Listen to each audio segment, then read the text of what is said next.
In August of 2023, 73-year-old Roger Leadbeater was taking his usual evening walk with his rescue dog Max through a quiet park in Sheffield when he was suddenly hunted and murdered in one of the most savage random attacks in UK history. Security footage later showed 32-year-old Emma Boroway, a schizophrenic patient who had escaped from a psychiatric unit 2 days earlier, pacing around the park and hiding in the bushes before ambushing him. She stabbed Roger more than 50 times, including through the eye and repeatedly in the back as he tried to crawl away, inflicting a total of 124 separate injuries. His hands, arms, and legs were covered in defensive wounds, showing he fought desperately until he collapsed and died on the ground. When his family returned days later to leave flowers in the spot he died, they found the scene still covered in his blood, with the outline of his body visible and dog prints stamped around it. Emma later told police the devil had tricked her and called the killing a ritual sacrifice. She had previously killed animals, threatened staff, and repeatedly escaped custody. 4 months after being charged with Roger's murder, she took her own life in prison, while an inquest ruled his death was caused by catastrophic failures in mental health supervision. This was the moment a couple of drunk fishermen spotted a floating whale carcass and thought it would be a good idea to climb on top of it. What they didn't realize is that they were sitting on skin that was already soft and tearing apart, meaning they easily could have fallen straight through and into the whale's guts. Once inside, the collapsing flesh and toxic gases could trap them, suffocate them, or crush them before anyone could help. Additionally, a dead whale is basically a massive rotting pressure tank. As the body decomposes, bacteria inside release huge amounts of methane and other gases that stretch the skin like a balloon. Even a small shift in weight or a tiny puncture can make the entire thing rupture. And this isn't just disturbing or gross, but can even be deadly. In 2013, a dead sperm whale in the Faroe Islands exploded after someone cut into it, killing a man who was standing nearby. In Taiwan in 2004, a whale carcass detonated while being transported through a city, injuring dozens and covering streets in blood and organs. And in Oregon in 1970, officials tried to blow up a beached whale with dynamite, launching massive chunks of blubber hundreds of feet, destroying several cars and nearly killing spectators. Joey Gatos Jr., the child actor who played Zach Mooneyham in School of Rock, was arrested in Florida in 2019 after allegedly stealing multiple guitars and amplifiers from local music stores. Authorities said he'd enter shops, test out pricey instruments like a professional, then simply walk out the door with them before pawning them off for quick cash. The spree reportedly lasted several weeks before he was caught, and police suggested the thefts were connected to struggles with substance abuse. Once celebrated for his guitar skills on screen, Gatos' real-life downfall was a far cry from the rock star dream that made him famous. In 1926, jazz legend Fats Waller was leaving a Chicago nightclub when 4 armed men suddenly grabbed him, threw him into a car, and drove off. Initially terrified, Waller soon realized he wasn't being robbed. He was being delivered as a surprise birthday gift to none other than mob boss Al Capone. Forced to play piano at Capone's private party, Waller ended up performing for 3 straight days, while dozens of gangsters cheered, drank, and shoved cash into his pockets. When it was finally all over, Waller stumbled out of the mansion completely drunk, covered in sweat, and stuffed with thousands of dollars in tips. Despite the bizarre ordeal, Waller reportedly laughed it off afterwards, saying it was the best paying gig he ever had by far.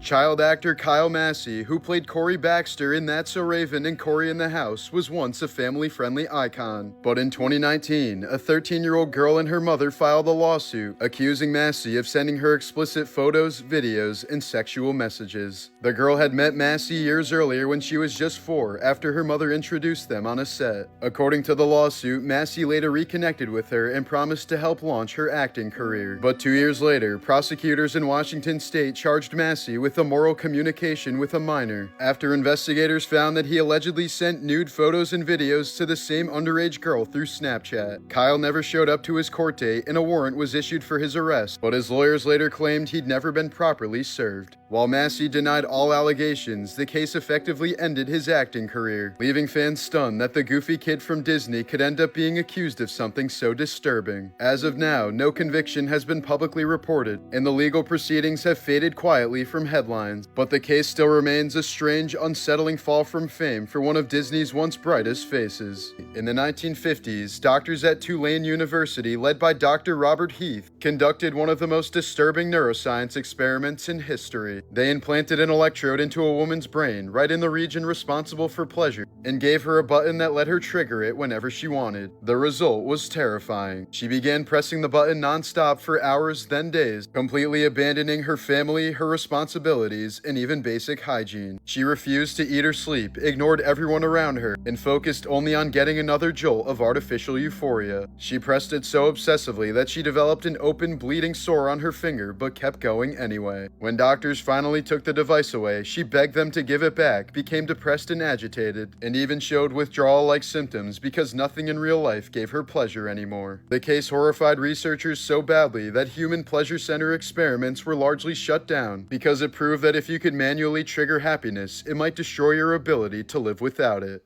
This woman's crimes were so horrific that she became the first female in the history of France to receive a full life sentence. In 2022, 12-year-old Lola Davier disappeared after school in Paris, and security footage from the apartment building where she lived with her family showed her walking inside with 27-year-old Dabia Ben-Kirid following closely behind. Hours later, Lola's body was found stuffed inside a plastic storage box in the lobby of that same building. Investigators say Ben-Kirid lured the girl into her own sister's apartment, who lived upstairs, where she forced Lola to shower, taped her face, stabbed her repeatedly, and subjected her to what the judge called true torture, ultimately killing her through asphyxiation before eventually decapitating her. Ben-Kirid initially confessed, then kept changing her story, and even showed complete indifference when confronted with photos of the gruesome crime. In 2025, she became the first woman in French history to receive a whole life sentence, a punishment previously reserved for only 4 men. The tragedy deepened when Lola's father died in 2024 from alcohol-related complications brought on by the grief of losing his daughter. Brian Egg vanished in August of 2018 after suddenly disappearing from his San Francisco home. Weeks later, police went to the house for a welfare check and discovered a hidden room concealed behind a fake wall. Inside was a single large fish tank containing Brian's body, decapitated and missing both hands. Investigators later determined he'd been murdered by his roommate after an argument over rent and drug money while the two were using cocaine. After killing him, the roommate cut off Brian's head and hands, hid the body in the aquarium, filled it with water to slow down the decomposition, and sealed the room behind a fake wall. The killer, named Jeffrey Francisco, then fled the state but was eventually tracked down and arrested. Although he was originally charged with murder and facing several decades in prison, Francisco was allowed to plead guilty to voluntary manslaughter, which made him eligible for early parole. In 2021, after only serving about 7 years of a 15-year sentence, the killer was released, a decision that sparked outrage when the public learned he was free.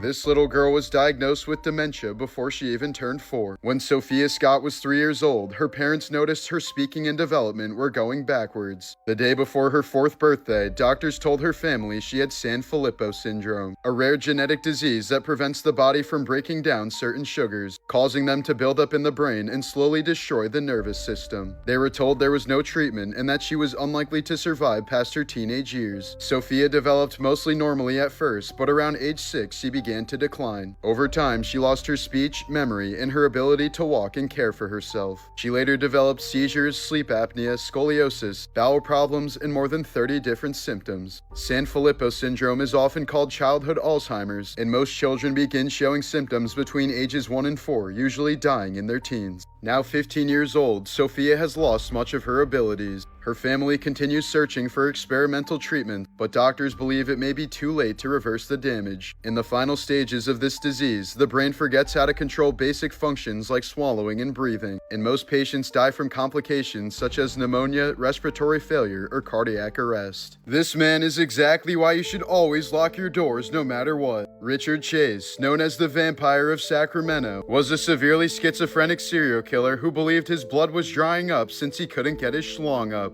In his twisted mind, the only cure was to drink blood and consume organs to restore himself. He started with wild animals, blending their organs with soda, but in 1977 he escalated, murdering 6 people within a month. He had one horrifying rule: if a door was locked, he walked away, but if it was unlocked, he took it as an invitation from God to enter. Once inside, Chase committed violent crimes so graphic even veteran detectives vomited. He shot his victims, drank their blood straight from the wounds, disemboweled them, cannibalized body parts, and even stuffed animal feces into their mouths. In one case, he decapitated a 22-month-old baby and blended the organs into a drink. Police later found a blender filled with human organs mixed with orange juice, a human smoothie he kept in his fridge like groceries. While in court, he showed zero remorse, insisting that he had to kill or else he would die. Sentenced to death by gas chamber in 1979, even other death row inmates were terrified of him and begged guards to keep him away. But before the state could execute him, Chase overdosed on hoarded antidepressants in his cell and died at the young age of 30. Princess Diana dead. Oh, she died. Where's the remote? Oh my God.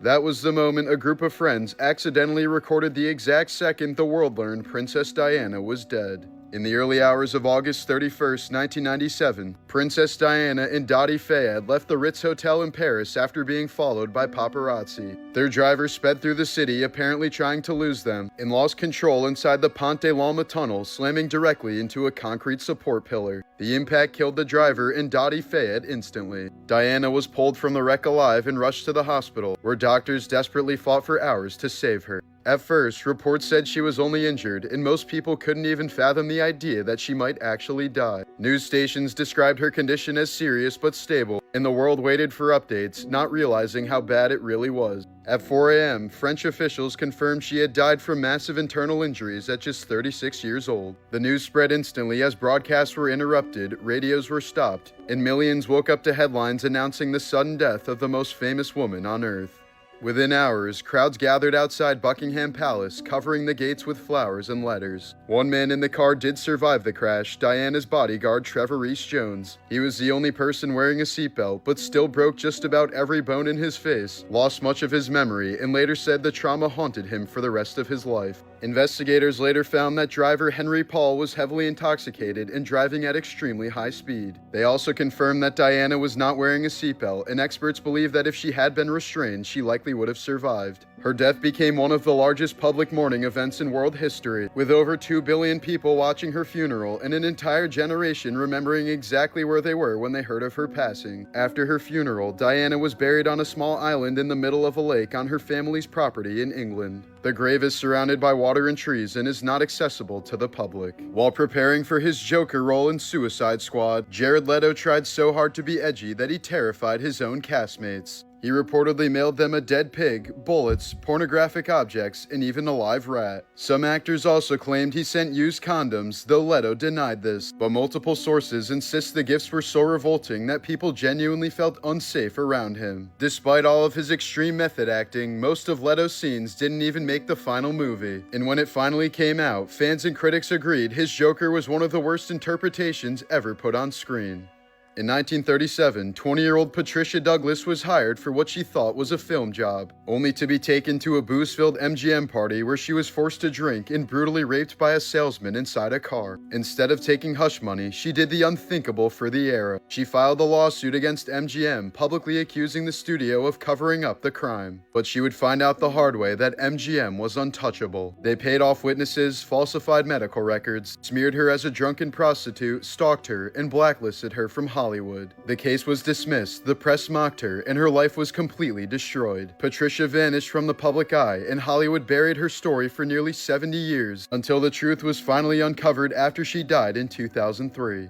In 2023, British TV presenter Holly Willoughby narrowly escaped a fate straight out of a nightmare. Her stalker, 36-year-old security guard Gavin Plumb, had been secretly building what prosecutors called a murder kit in his Essex home. Ropes, metal cable ties, chloroform, and knives, all carefully organized for a late-night abduction. He spent over 18 months plotting every step, obsessively saving thousands of images of Willoughby, including hundreds of deepfakes he made to fuel his fantasies. Plum shared his entire plan with someone he met on a dark chat room called Abduct Lovers, where over 100 members spent hours trading violent fantasies. He even sent voice memos describing how they'd hit at night when traffic was low, and how he'd chloroform both of them, referring to Willoughby and her husband. But what he didn't know was that his online partner wasn't a killer. He was an undercover undercover U.S. federal agent. When British police stormed Plum's apartment, they found his computer filled with explicit material, detailed kidnap instructions, and surveillance notes about Willoughby's security routines. He knew her full schedule and had even written down what time she usually woke up. In July of 2024, Plum was sentenced to life in prison with at least 16 years before parole.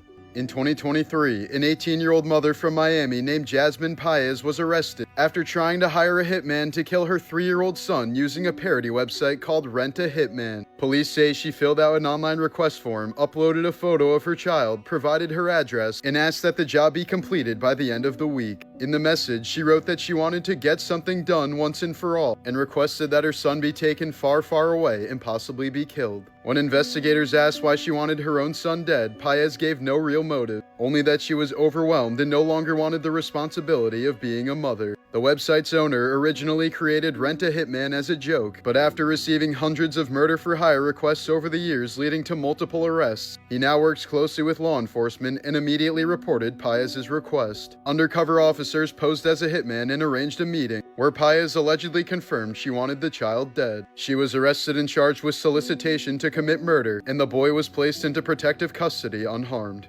In Florida in 1999, siblings 12-year-old Curtis Jones and 13-year-old Catherine Jones were arrested after murdering their father's girlfriend inside their home. Court records show the attack involved blunt force and stabbing and was carried out while the woman was asleep. Despite their ages, prosecutors charged both children as adults, placing them into the adult criminal justice system and exposing them to potentially decades in prison. At the time, the case was widely framed as an example of extreme juvenile violence. The siblings were jailed, processed through adult court, and publicly vilified. But years later, unsealed court documents revealed that the children had allegedly been subjected to repeated sexual abuse by the victim and had attempted to report it multiple times, but their claims were ignored. After those revelations, both sentences were reduced to single-digit prison terms. Following her release, Catherine Jones went on to dedicate her life to juvenile justice advocacy, speaking publicly about her case and working to reform how abused children are treated by the legal system. In December of 2025, 33-year-old Mexican-Canadian influencer Denise Gongora, known online as Mary Magdalene for her extreme cosmetic procedures and adult content, was found dead after falling from a 9th-floor high-rise in Phuket, Thailand. Just a few hours before her death, she shared this troubling post suggesting deep emotional exhaustion, prompting concern from fans. In the weeks leading up to the incident, videos circulated showing her appearing heavily intoxicated and being assisted back to her hotel by police and bystanders. Thai authorities reviewed security footage, witness statements, and scene evidence before officially concluding the case was a self-inflicted death.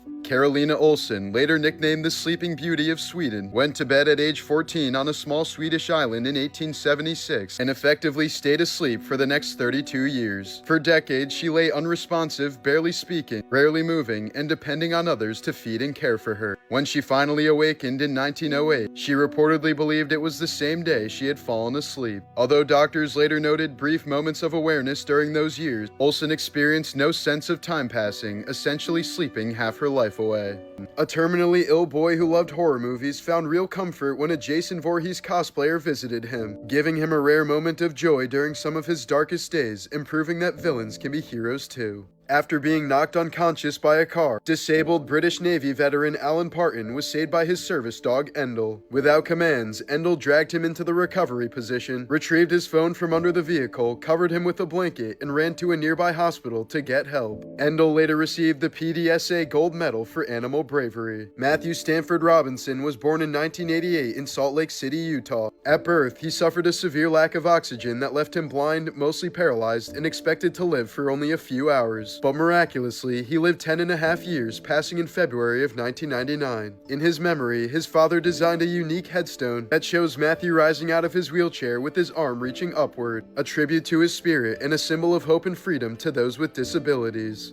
On June 5, 1986, 24-year-old New York City model Marla Hansen was asked by her landlord Stephen Roth to meet outside a Manhattan bar to collect an $850 security deposit he owed her. As they walked away, Hansen was ambushed by 2 men Roth had hired. One attacker restrained her head while the other slashed her face with razor blades, carving deep wounds across her cheeks as Roth stood by and watched. The attack required more than 150 stitches, leaving her with permanent disfigurement that effectively ended her modeling career. Hansen survived survived after extensive reconstructive surgery, and investigators later determined that Roth had ordered the attack after she rejected his romantic advances. He and the two attackers were convicted and sentenced to 5 to 15 years in prison. Hansen said the trauma continued in court, where a defense attorney subjected her to a vicious and humiliating cross-examination, attacking her credibility, accusing her of manipulating men, and suggested she had falsely identified her attackers due to her being racist, an experience she described as worse than the physical attack itself.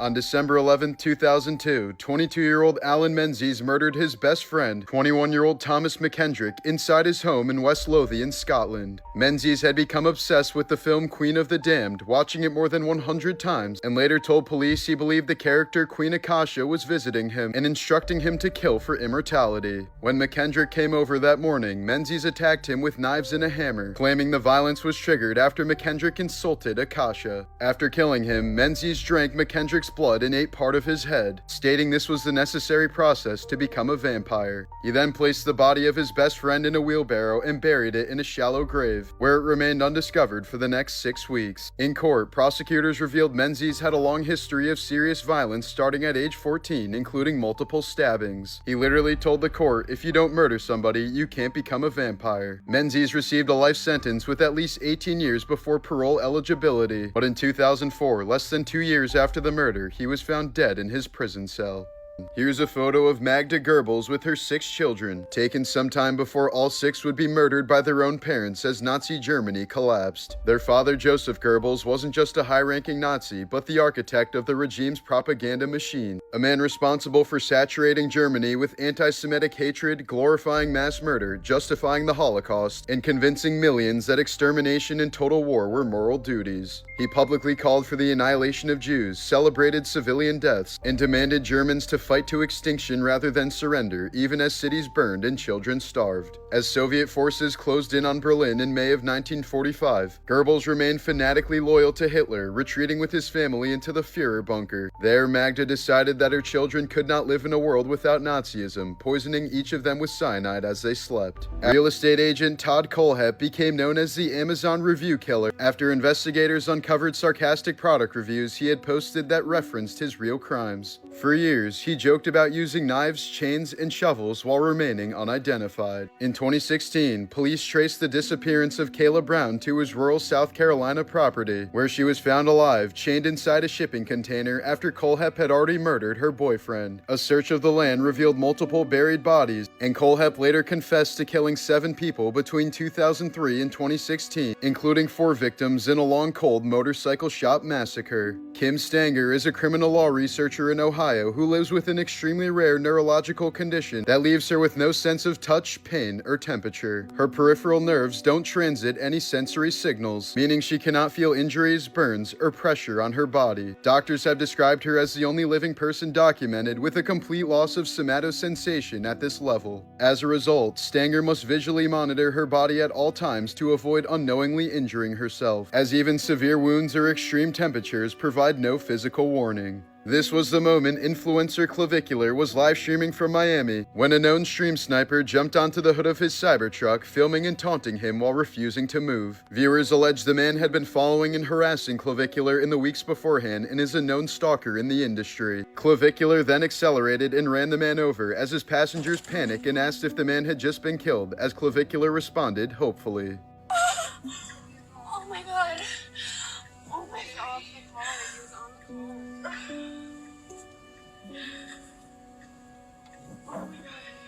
Is he dead? I don't know. Hopefully. Clavicular, a polarizing looks-maxing influencer known for content focused on facial structure, body aesthetics, and the belief that men can change their face through disciplined posture and extreme cosmetic procedures, went in for questioning, but no criminal charges were publicly announced. Some argue Clav acted in self-defense or out of fear against a reckless stalker, while others say running him over crossed an irreversible line, turning harassment into a near-fatal event. Clavicular has since been banned from Kick and described the situation as unfortunate without providing providing any further information. This was the horrifying moment a young child was nearly killed by her bus driver when she became trapped after her backpack was caught in the closing door of a Kentucky school bus as she was getting off. The driver then pulled away without noticing, dragging the child alongside the moving bus for hundreds of feet. Luckily, honking bystanders eventually caught the bus driver's attention and she was forced to come to an abrupt stop.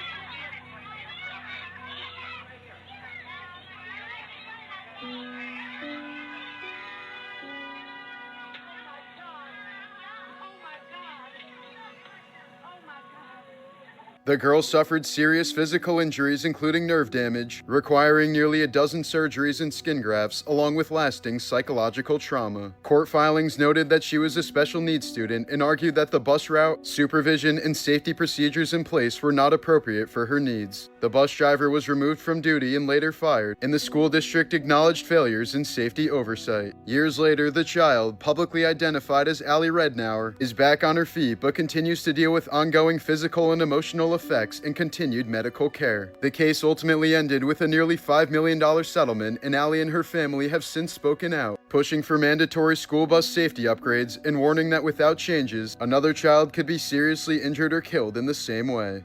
Comedy legend Arty Lange survived one of the most self-destructive spirals in modern celebrity. In January of 2010, after years of severe heroin addiction, he stabbed himself multiple times in the abdomen inside his Hoboken apartment, collapsing from internal bleeding and barely surviving emergency surgery. His addiction later led to overdoses, constant arrests, homelessness, and the collapse of his nasal septum as a result of long-term cocaine abuse, permanently disfiguring his face. Thankfully, in recent years, Lange has said he's sober, lives mostly out of the spotlight, and prioritizes stability and health over returning to fame. In 2007, Shelly Miscavige, the wife of Scientology leader David Miscavige and once one of the organization's most powerful figures, attended her father's funeral and then completely vanished from public view. She's not been seen, photographed, or heard from publicly ever since. In 2013, actress and Scientology defector Leah Remini filed a missing persons report, prompting the LAPD to state they had located Shelly and confirmed she was alive and safe, though no evidence, images, or details were released, and no independent verification has ever occurred. Former Scientology members allege she was removed from leadership and confined to a secret church facility due to internal conflicts with David, claims which the organization vehemently denies, leaving her disappearance unresolved nearly 2 decades later.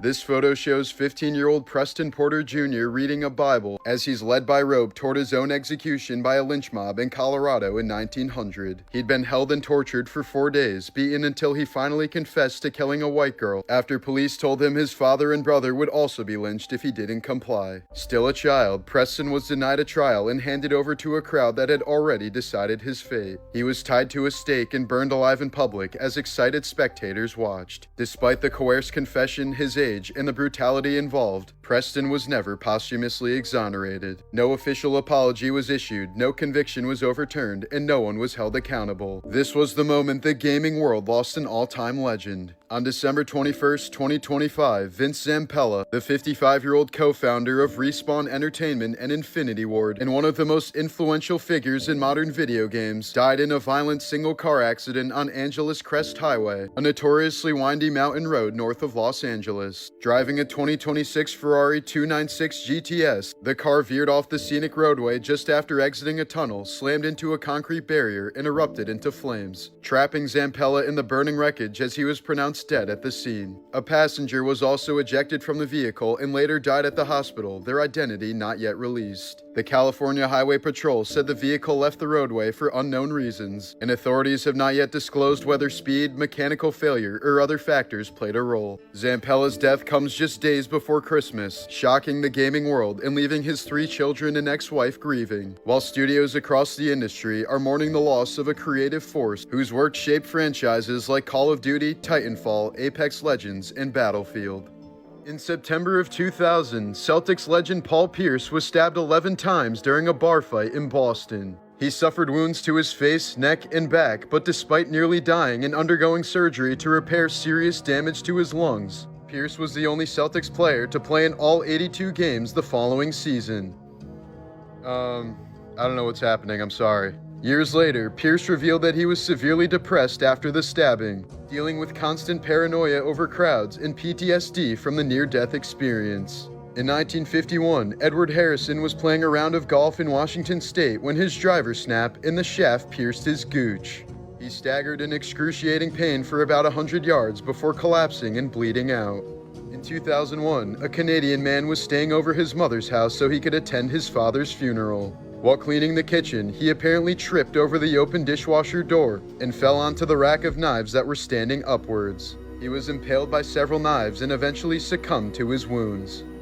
In the year 2000, 11-year-old Candace Newmaker died during an extreme therapy session in Colorado. The adopted girl was undergoing attachment therapy when 4 unlicensed therapists decided to perform the controversial treatment known as rebirthing. She was wrapped in a flannel sheet and covered with pillows to represent a womb and was told to fight her way out of it, with the apparent expectation that this would help her attach to her adoptive mother. All 4 therapists used their body weight to push down on Candace and resist her attempts to free herself. Candace screamed several times that she couldn't breathe and was gonna die, and even started to vomit, but was simply called a quitter by one of the therapists. 40 minutes into the session, Candace was asked if she was ready to be reborn, to which she faintly responded no, which would be her last word before she died of asphyxiation. All 4 fake therapists were prosecuted, 2 of whom were sentenced to 16 years in prison after the disturbing footage was shown in court.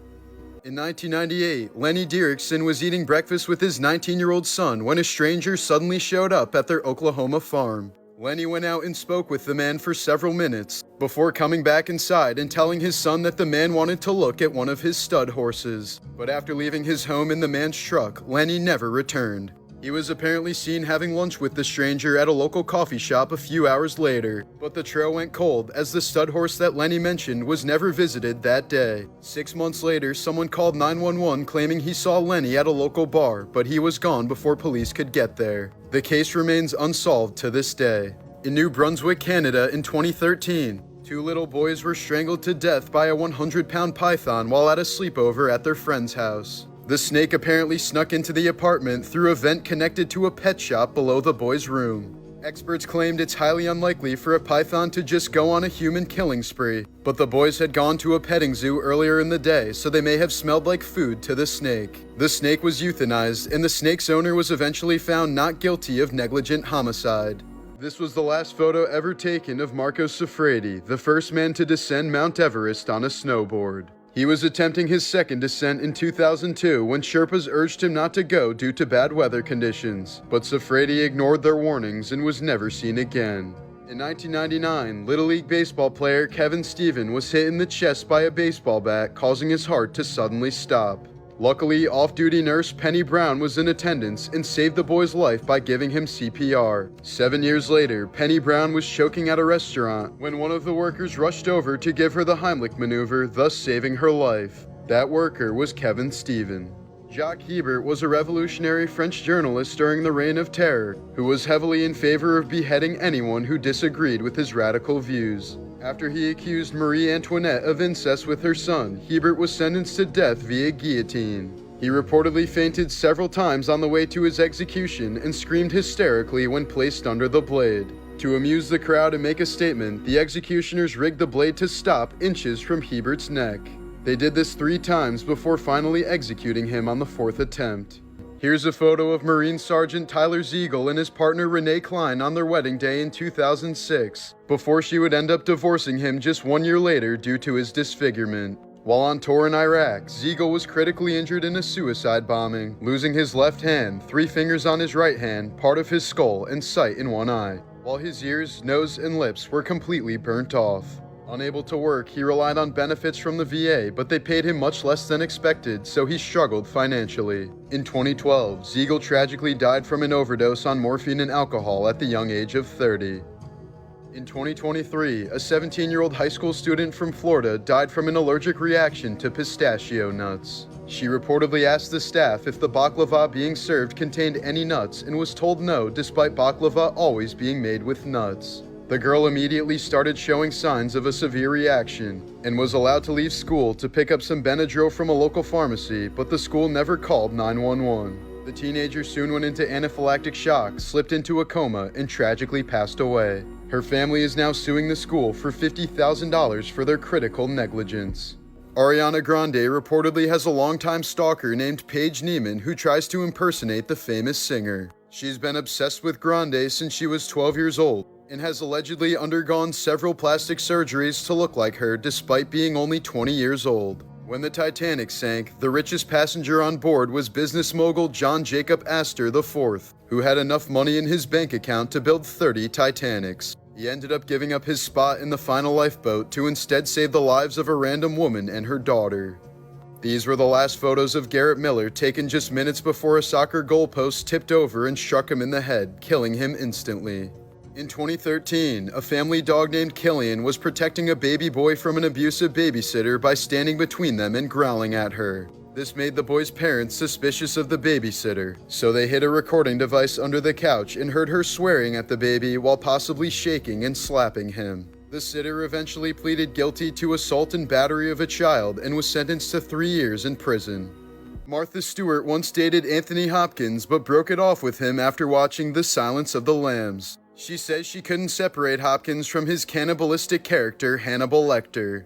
RFK's assassin Sirhan Sirhan is still alive today and has been denied parole 17 times. According to historians, we would have a lot more Egyptian mummies intact today if so many of them weren't eaten during the Victorian era. People used to believe that the ground-up corpses of ancient Egyptians could cure different ailments. Harvey Weinstein reportedly had gangrene around his private area, giving his shaft a Frankenstein look that appeared as if it was chopped off and sewn back on. His ghoulies were also removed during treatment of his gangrene, leading to several of his victims suspecting that he was intersex. When Roman Emperor Commodus was in power, he had his men gather all the dwarves and disabled people they could find around the city. They were brought to the Colosseum where each of them was given a meat cleaver and forced to fight to the death.